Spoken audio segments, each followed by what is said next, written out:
Okay, तो hello students. तो आज हमें टॉपिक पढ़ना है सेल्फ एनर्जी। ठीक है, तो सेल्फ एनर्जी हमें पढ़नी है अलग अलग। उसकी हम पढ़ेंगे, शेल की पढ़ेंगे, फिर सॉलिड स्फीयर की पढ़ेंगे। तो पहला हम स्टार्ट करते हैं self energy of a charge spherical shell. तो देखो इसको, हमारे पास मान लो एक शेल है, ये हमारे पास एक शेल है, तो हमें इसकी सेल्फ एनर्जी बताएं। और इसके पास कैपिटल चार्ज है, इस पर चार्ज डिस्ट्रीब्यूटेड है कैपिटल Q। ठीक है भाई, तो इसके ऊपर चार्ज डिस्ट्रीब्यूटेड है कैपिटल Q, इसका डिस्टेंस कितना है r। अब क्वेश्चन है एनर्जी आई कैसे होगी। जैसे पोटेंशियल एनर्जी का सिंपल फॉर्मूला होता है, चार्जेस को हम इनिशियली कहां मानते हैं, इंफिनिटी, फिर इंफिनिटी से लेके आते हैं, फिर वहां डिस्ट्रीब्यूट करते हैं। इस प्रोसेस में जो वर्क डन होता है वही एनर्जी के फॉर्म में स्टोर होता है, तो वही हमें करना है। तो पहले मैं मान लेता हूं ये फाइनल कंफिगरेशन गिवन है, तो अभी मैं मान लेता हूं कि मान लो अभी बीच की कोई प्रोसेस है और हमारा जो स्फीयर है वो धीमे धीमे बन रहा है, और इस पे अभी मान लिया मैंने टोटल चार्ज कितना है, स्मॉल। अब मैं धीमे धीमे बाहर से चार्ज को लेके आ रहा हूँ, इंफिनिटी से dq चार्ज को लाया और मैंने यहाँ डिपॉजिट कर दिया। इस प्रोसेस में मेरा वर्क डन कितना हो जाएगा, dw। ठीक है, और इसका रेडियस कितना है, ठीक। तो होगा क्या, मैं इसको लाया तो dw वर्क डन किसके बराबर हो जाएगा, dw will be v into dq, ये पहले ही देख चुके हैं। तो v into dq, तो dw विल बी v, मतलब इसका पोटेंशियल, इस पे कितना चार्ज आ चुका है, स्मॉल q, तो इसका पोटेंशियल कितना हो जाएगा, kq by r। अब dq आप ले आए तो dq आ जाएगा निकल के, क्लियर किया। हमें टोटल वर्क डन चाहिए तो हम इसको इंटीग्रेट कर देंगे, इसको इंटीग्रेट करेंगे जीरो से लेके कहां तक, हमारा जीरो से लेके कैपिटल Q, क्योंकि Q वेरिएबल है, क्लियर। तो work done will be k by r q square by 2, zero से लेके कैपिटल Q। तो वर्क डन सॉल्व होके कितना आ गया, 1/2 kq स्क्वायर by r। ठीक है भाई, kq स्क्वायर by 2r। ये वर्क डन किस फॉर्म में स्टोर हो जाएगा, पोटेंशियल एनर्जी। और कौन सी potential energy, self potential energy, और you can say self energy. This will be stored in the form of self energy, self potential energy. तो सेल्फ पोटेंशियल एनर्जी U, इसको हम क्या बोल रहे हैं, हाफ के क्यू स्क्वायर बाई आर। इसको याद रखना बहुत इंपॉर्टेंट है। तो एक स्फेरिकल शेल के पास जो खुद की एनर्जी होती है वो होती है हाफ के क्यू स्क्वायर बाई आर। ठीक है, देखो अब हमें पढ़नी है self energy of a charge spherical conductor. अब कंडक्टर की हमें प्रॉपर्टी पता है, जो भी चार्ज हम देते हैं वो हमेशा बाहर ही रहता है। तो कंडक्टर चाहे सॉलिड हो चाहे हॉलो हो, दोनों के केस में सेम रिजल्ट मिलेगा, हॉलो और सॉलिड, क्योंकि भाई दो भी चार्ज दोगे वो हमेशा सरफेस पर ही रहेगा। ठीक, तो मैंने ये कंडक्टर मान लिया। अब हमें एक चीज पता है, जो भी चार्ज हम देंगे वो हमेशा सरफेस पे रहेगा। तो आप क्यू चार्ज देते रहो, क्यू, और ये हमेशा सरफेस पे रहेगा, तो वही हम इस पे मान लेंगे। अभी मान लो कि स्मॉल क्यू चार्ज है, फिर हम और चार्ज लेके आ रहे हैं dq, वर्क डन कितना हो गया, dw हो गया। तो वर्क डन dw निकाल दिया हमने, q into dv, sorry v into dq, वही आ गया जो अभी किया था। तो dw विल बी k, अभी चार्ज कितना है, kq by r into dq। अब हमें टोटल वर्क डन चाहिए, इंटीग्रेट कर दिया, वेरिएबल dq है, जीरो से लेके r तक, फिर से सॉल्व कर लो, वही आ जाएगा जो अभी निकल के आया था, half kq square by r।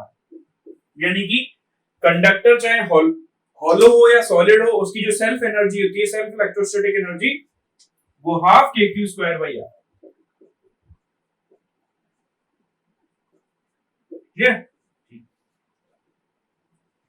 अब देखो हमें देखना है self energy of a non conducting solid sphere. ये वर्ड इंपॉर्टेंट है, non conducting, non conducting solid sphere की। नॉन कंडक्टिंग सॉलिड स्फीयर में क्या होता है, चार्ज जो होता है वो अंदर भी जाता है। तो अभी हमारा नॉन कंडक्टिंग सॉलिड स्फीयर जो है वो बनना है, मतलब अगर मैं देखूं तो बन चुका है, इसको मैं हटा दूंगा। ये नॉन कंडक्टिंग सॉलिड स्फीयर है, इसमें चार्ज अंदर तक जाएगा, टोटल चार्ज Q हो जाएगा, रेडियस R होगा। बट एनर्जी हमें कैसे निकालनी होती है, हमें मानना होता है कि अभी ये बनना है। तो मैं मान लेता हूं अभी ये हमारा कंडक्टिंग स्फीयर जो है वो बनना शुरू हो, मतलब आधी स्टेज पे है, थोड़ा बन चुका है, थोड़ा बनना है। तो अभी अगर मैं बीच की स्टेज पे हूं तो इसको थोड़ा ध्यान से देखना। मैंने माना कि अभी इतना कंप्लीट हुआ है और अभी बनेगा, और जुड़ेगा और जुड़ेगा और जुड़ जाएगा, धीमे धीमे ये बड़ा होता जाएगा और फाइनल रेडियस कितना हो जाएगा, कैपिटल। तो अभी मैंने मान लिया कि इसका रेडियस कितना है x। अभी इसका रेडियस x है, इसमें चार्ज है अंदर की तरफ, अभी इस पे टोटल चार्ज नहीं आया है, कितना चार्ज आया है, केवल स्मॉल। अब ये मैं बाहर से एक चार्ज लेके आता हूं dq लेके आता हूं, तो ध्यान से देखना dq असेंबल कैसे होगा इसके ऊपर। dq जो है वो असेंबल ऐसे होगा, हम एक लेयर चढ़ाएंगे इसके ऊपर, बाहर से जो मैं चार्ज लेके आऊंगा वो उसके ऊपर एक लेयर के फॉर्म में चढ़ जाएगी, तो वो इसके ऊपर एक लेयर के फॉर्म में चढ़ गई। देखो ये रिंग, इस लेयर की थिकनेस कितनी होगी, dx। इस लेयर की थिकनेस कितनी है, dx। ये लेयर जो है 3D है, चारों तरफ चढ़ी हुई है, यानी एक लेयर चढ़ी हुई है चारों तरफ, ठीक है। इस लेयर पे dq चार्ज लाके मैंने इस लेयर पे चढ़ा दिया। अब मैं इसका वर्क डन लिखूं तो वर्क डन कितना आएगा भाई, निकल के आपका dw। वर्क डन आ गया मेरा dw विल बी जो हम v इंटू dq, ये आ गया। अब v किसका, dw, v इसका kq बाई x, ठीक है, इसका पोटेंशियल। अब dq कितना, अब dq को थोड़ा ध्यान से देखना, ये जो लेयर है ये चारों तरफ चढ़ी हुई है, ये लेयर चारों तरफ चढ़ी हुई है, तो इसका एरिया कितना हो जाएगा 4 पाई x स्क्वायर, और इसकी थिकनेस कितनी है dx। तो ये जो dq चार्ज है, इस dq चार्ज को मैं लिख दे रहा हूं, ये dq चार्ज हो जाएगा मेरा 4 पाई x स्क्वायर इंटू dx, ठीक है। ये निकाल दिया मैंने एरिया, इंटू क्या करूं, रो, इंटू रो। जिसको समझ नहीं आया वो एक बार फिर देख लो। वॉल्यूम चार्ज डेंसिटी क्या होता है, चार्ज अपॉन एरिया, तो dq अपॉन 4 पाई r square, sorry x square dx। तो इससे मुझे dq कितना मिल गया, dq is 4 pi x square dx into rho. तो मैं यहां लिख दूंगा dq इंटू 4 पाई x square dx into rho, ये आ गया। अब मुझे ये q भी तो निकालना है, तो ये q कौन सा चार्ज है, जो काला वाला चार्ज है, जो पहले अंदर से भरा रखा है, तो मैं q निकालता हूं, इसको मैं हटा दे रहा हूं, तो मैं q निकाल दे रहा हूं। Volume charge density, charge upon volume, कितना चार्ज है q, वॉल्यूम कितना है अंदर का 4/3 पाई x, ठीक है। तो q की वैल्यू कितनी आ गई 4/3 रो पाई x क्यूब, ठीक है भाई, इसकी वैल्यू आ गई। तो हमारा dw कितना आ गया, k बाई x, q की वैल्यू डालो, इंटू 4/3 पाई x क्यूब इंटू 4 पाई x square into rho into dx। एक x से एक x उड़ गया, ठीक है, ये हमारा चला गया। तो dw आपके पास कितना आ गया, तो dw इज, मैं चाहूं तो इसकी वैल्यू डाल देता हूं 1/4 पाई एप्सिलॉन नॉट, ये मैंने वैल्यू डाल दी 1/4 पाई एप्सिलॉन नॉट इंटू 4 रो और रो का स्क्वायर, पाई और पाई का स्क्वायर x स्क्वायर x की पावर 4, और यहां पे कितना आ गया dx, ठीक है। 4 पाई से 4 पाई कैंसिल आउट हो गया, 4 पाई से 4 पाई, तो dw कितना आ गया आपका निकल के फाइनली रो की स्क्वायर अपॉन, और कुछ बचा भाई, हाँ ये 3 बचा था आपका, ठीक है, ये हमारा x हमने काट दिया, 3 बचा, रो स्क्वायर अपॉन 3 एप्सिलॉन नॉट, और इधर कितना बचा x की पावर 4 dx, ये लगा इंटीग्रेशन x बढ़ बढ़ के फाइनल रेडियस हो जाएगी कैपिटल R, तो 0 से लेके R, तो इससे W कितना आ गया मेरा निकल के rho square upon 3 epsilon naught into, ठीक है भाई, ये आ गया हमारा इनटू R की पावर 5, ये तो समझ गए होगे, x की पावर 5/5 आएगा, फिर हम लिमिट डाल देंगे upper limit minus lower limit, तो ये आ गया हमारा। अब मैं थोड़ा और सॉल्व कर देता हूं इसको, तो W जो है, अब मैं रो स्क्वायर की वैल्यू डालता हूं, इसको मैंने बाहर सॉल्व कर लिया 1/3 एप्सिलॉन नॉट इनटू 5, ये, और R की पावर 5, ये जो रो स्क्वायर है, इस रो को मैं और क्या लिख सकता हूं, रो को मैं ये भी तो लिख सकता हूँ total charge upon total volume. Total charge कितना हो जाएगा भाई इस पर कैपिटल Q, और टोटल वॉल्यूम कितना होगा 4/3 पाई आर क्यू। तो मैं रो की ये वैल्यू डाल रहा हूं, तो देखो क्यू स्क्वायर अपॉन कितना है 4/3 पाई आर क्यूब, दो बार लिख दे रहा हूं उसको 4/3 पाई आर क्यों लिखा वो भी समझ आ जाएगा। ठीक है भाई, 4/3 पाई आर क्यूब और 4/3 पाई आर क्यूब। और कुछ हमारा बचा था यहाँ पर, एक पाई यहाँ बचा हुआ था हमारा, और भी कुछ बचा था नहीं, यहाँ हमारा एक पाई बचा हुआ था। ये यहाँ पे देखो ये पाई स्क्वायर काटा था, ये पाई बचा था, तो यहाँ पर भी कितना बचा था पाई, तो ये पाई बचा, पाई से पाई क्या हो गया कैंसिल आउट। अब यहाँ पर आर क्यूब पूरा कैंसिल आउट हो गया, और आर की पावर 6 है तो ये कैंसिल आउट हो गया, आर की पावर 5 तो आर की पावर 1 बची। क्लियर। अब मैं क्या लिख सकता हूँ इसको और कुछ 3 से 3 गया, ठीक, और भी कुछ बचा कि नहीं बचा, हाँ 4 पाई एप्सिलॉन नॉट, इसको मैं क्या लिख सकता हूँ, तो ये फाइनली हमारा 3 ऊपर चला गया, 5 चला गया, नीचे बन गया 4 pi epsilon not Q square by, और नीचे कितना बचा आर। ये तो मैं वर्क डन को फाइनली क्या लिख सकता हूँ 3/5 1/4 पाई एप्सिलॉन नॉट कितना होता है के क्यू स्क्वायर बाई, ये आ गया। यही किस फॉर्म में स्टोर हो जाता है पोटेंशियल एनर्जी के फॉर्म में, उसको भाई याद रखना, पोटेंशियल एनर्जी इज 3/5 के Q square by, this is our potential energy of a solid non conducting sphere. तो देखो ये वाला क्वेश्चन देखो, a spherical shell of radius, spherical shell है, radius r1 है, with uniform charge q, और उसमें चार्ज कितना है q, and expanded to a radius r2, तो पहले उसका रेडियस r1 था, हमने उसे खींच के रेडियस r2 कर दिया। Find the work performed by the electric forces, ये इंपॉर्टेंट है इलेक्ट्रिक फोर्सेस, वर्क हमें निकालना है इलेक्ट्रिक फोर्सेस का, याद रखना हमें वर्क एक्सटर्नल फोर्स का नहीं निकालना है, वर्क इलेक्ट्रिक फोर्सेस का निकालना है। तो पहले क्वेश्चन समझो, ये जो है ये क्यू चार्ज है हमारा, और इसका रेडियस कितना रखा हुआ है r1, इनिशियल सिचुएशन ये है। फाइनल सिचुएशन में हमने चलो क्या किया, इसके रेडियस को बढ़ा दिया, इसको मान लेता हूँ रेडियस को बढ़ा दिया, और कितना कर दिया रेडियस को r2, चार्ज तो सेम रखा। तो इस प्रोसेस में कितना वर्क डन करना पड़ा, इलेक्ट्रिक फोर्स का वर्क डन। अगर एक्सटर्नल फोर्स का वर्क डन पूछता तो मैं डायरेक्ट लिख देता W external equals minus delta U, ये याद होगा आपको, बहुत पहले बताया था, बहुत बार बता चुका हूं। लेकिन अगर इलेक्ट्रिक फोर्स का वर्क डन पूछा है इलेक्ट्रिक, तो वो किसके बराबर होगा माइनस ऑफ डेल्टा U, ये याद रखना। एक्सटर्नल फोर्स का work done change in potential energy के बराबर होता है, इलेक्ट्रिक फोर्स का work done negative of change in potential energy के बराबर होता है। तो हमें इलेक्ट्रिक फोर्स का वर्क डन निकालना है, तो पहले मैं U इनिशियल निकाल लूं, U इनिशियल, इसमें चार्ज डिस्ट्रीब्यूटेड है, इसकी सेल्फ एनर्जी कितनी हो जाएगी K Q square by 2R1, ये होगी। ये फाइनल एनर्जी कितनी हो जाएगी इसकी K Q square by 2R2, ये होगी।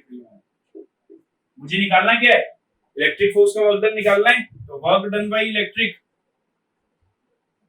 माइनस ऑफ डेल्टा U, मतलब minus U final minus U initial, ये तो निकालना है। तो मैं वैल्यू डाल दे रहा हूं, work done by electric minus U final कितना है, ये लिखा हुआ है K Q square by 2R2, और इनिशियल कितना है K Q square by 2R,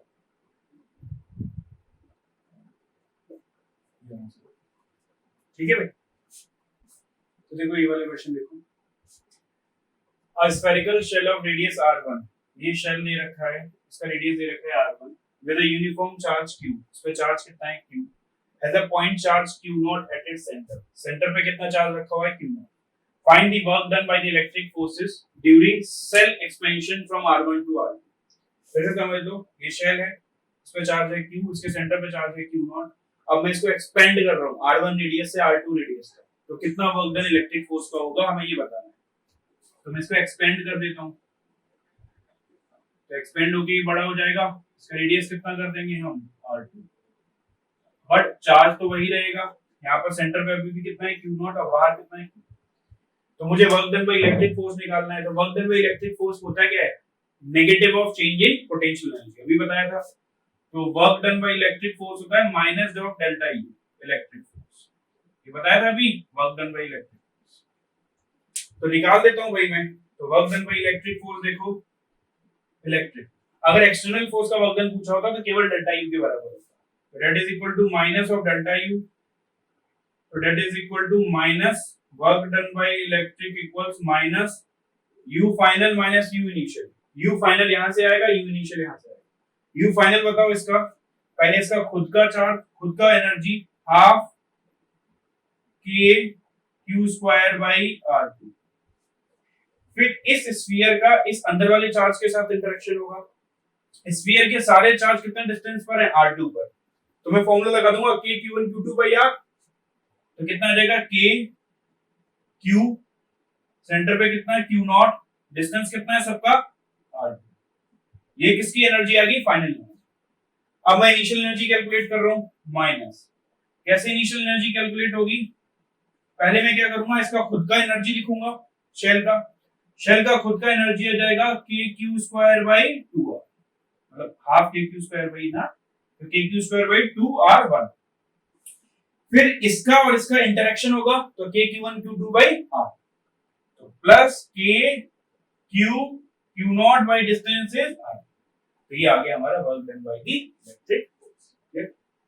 तो मैं देखो ये छोटा सा एक टॉपिक है, charge distribution of a conductor surface, ये कोई कंडक्टर है हमारे पास और उस पे चार्ज डिस्ट्रीब्यूटेड है, ठीक है, तो ये चार्ज किस तरीके से डिस्ट्रीब्यूट होता है, इतना आपको क्लियर आ रहा होगा, अनसिमेट्रिक कंडक्टर है, सिमेट्रिक नहीं। तो अगर मैं देखूं तो यहाँ पर चार्ज की सरफेस चार्ज डेंसिटी अलग हो सकती है, यहाँ पर सरफेस चार्ज डेंसिटी अलग हो सकती है, अलग अलग जगह अलग अलग होगी। अगर मैं यहाँ पे देखूं तो यहाँ पे मैं एक छोटा सा स्फीयर बना सकता हूँ, ये स्फीयर आपको दिख रहा होगा छोटा सा। ऐसे ही मैं अगर इस जगह पे देखूं, जैसे इस जगह वाली जगह पे, तो यहाँ एक बड़ा सा स्फीयर बन सकता है, इतने हिस्से को लेके ये बड़ा सा स्फीयर, ठीक है। तो अगर मैं इन पॉइंट्स को कंसीडर करूं, इस वाले पॉइंट को कंसीडर करूं, ये वाला पॉइंट नंबर ए है और सिमिलरली ये वाला पॉइंट नंबर बी है, तो कंडक्टर के पूरे सरफेस पर पोटेंशियल क्या रहता है, सेम। तो मुझे क्या करना है, अगर मैं इसको थोड़ा नीचे अज्यूम कर लूं तो इसको ऐसे मान सकता हूं और इस बड़े स्फीयर को ऐसे मान सकता हूं। सिंस ये कंडक्टर है, कंडक्टर में चार्ज फ्लो कर सकते हैं, तो मैं ऐसे मान सकता हूं ये एक वायर के थ्रू कनेक्टेड है, वायर के थ्रू कनेक्टेड है, मतलब इनका पोटेंशियल सेम रहेगा। ए पॉइंट यहां पर आ गया मेरा और बी पॉइंट कहां पर आ गया, यहां पर, ठीक। तो अब मैं ए पॉइंट के पोटेंशियल को बी पॉइंट के पोटेंशियल के बराबर करूंगा, potential at A will be equal to potential at B, क्योंकि कंडक्टर के सरफेस पे दोनों पॉइंट है, कंडक्टर का सरफेस इक्विपोटेंशियल होता है।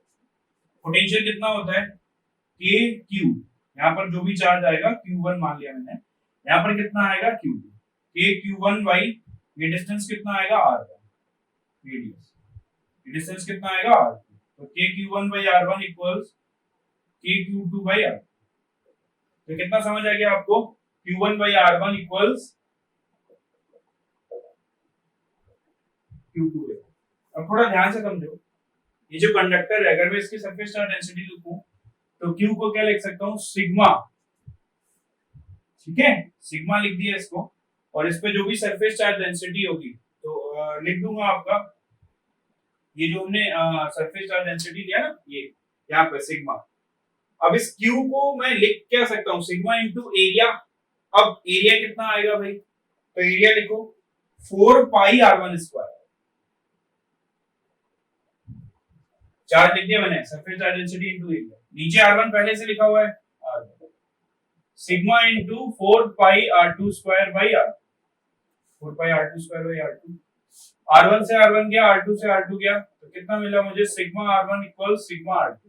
अच्छा, यहाँ सरफेस चार्ज डेंसिटी अलग होगी, यहाँ पर हो सकता है चार्ज ज्यादा हो और यहाँ पर चार्ज डेंसिटी कम हो, तो यहाँ पे मैं मान ले रहा हूँ सिग्मा 1 और यहाँ पर कितना मान ले रहा हूँ, सिग्मा 2, तो sigma 1 r1 equals sigma 2 r, तो ये इक्वेशन याद रखना, ये बहुत इंपॉर्टेंट है। अगर मैं इसको डायरेक्ट लिखना चाहूं तो मैं लिख सकता हूं sigma into r equals constant, ठीक है। तो भाई ये हो गया हमारा फाइनल, और इसके साथ ही हमारा फाइनल पोटेंशियल जो है, वो आज की पोटेंशियल जो टॉपिक था उसकी लास्ट वीडियो थी। अब नेक्स्ट क्लास से हम स्टार्ट करेंगे कैपेसिटेंस, ठीक है। और अगर वीडियो आपको ठीक लगे, अच्छी लगे, तो please like, share and subscribe. Okay, धन्यवाद।